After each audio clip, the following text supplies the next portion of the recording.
అనగనగనగనగనగా ఒక ఊరిలో ఒక కుక్క ఉండేది. ఒకరోజు దానికి చాలా ఆకలి వేసింది. ఆహారం కోసం ఊరంతా తిరుగుతూ ఉండగా, ఒక మాంసం దుకాణం బయట దానికి ఒక పెద్ద ఎముక దొరికింది. ఆ ఎముకను చూడగానే కుక్కకు నోరూరింది. ఎంత అదృష్టం! దీనిని ఎవరూ చూడకముందే ఎక్కడికైనా ప్రశాంతమైన చోటికి వెళ్ళి నెమ్మదిగా తినాలి అనుకుంది. ఆ ఎముకను నోట కరుచుకొని వేగంగా ఊరి బయట ఉన్న అడవి వైపు పరిగెత్తడం మొదలుపెట్టింది. అడవికి వెళ్ళే దారిలో ఒక చిన్న నది ఉంది. ఆ నది దాటడానికి ఒక చెక్క వంతెన ఉంది. కుక్క ఆ వంతెన మీద నడుస్తూ వెళుతోంది. నదిలో నీళ్లు అద్దంలాగా చాలా స్వచ్ఛంగా ఉన్నాయి.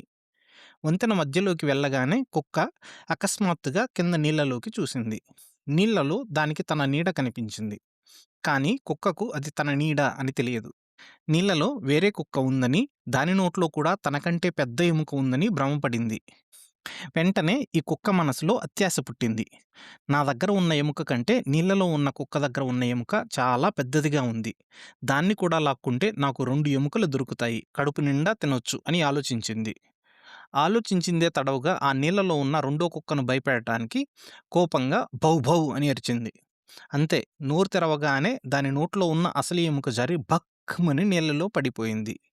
నీటి ప్రవాహానికి ఆ ఎముక కొట్టుకుపోయింది. నీళ్లలో పడిన తన ఎముక కోసం కుక్క ఎంత వెతికినా దొరకలేదు. అప్పుడు కానీ కుక్కకు అర్థం కాలేదు. నీళ్లలో ఉన్నది వేరే కుక్క కాదు, తన నీడే అని. ఇతరుల దానికోసం ఆశపడి తన దగ్గర ఉన్నదాన్ని కూడా పోగొట్టుకున్నానని కుక్క చాలా బాధపడింది. అత్యాశ వల్ల ఉన్న ఆహారం కూడా పోవడంతో ఆకలితో మాడిపోతూ ఇంటి ముఖం పట్టింది. ఇందులో నీతి ఏంటంటే, అత్యాశ దుఃఖానికి చేటు. ఉన్నదానితో సంతృప్తి చెందాలి.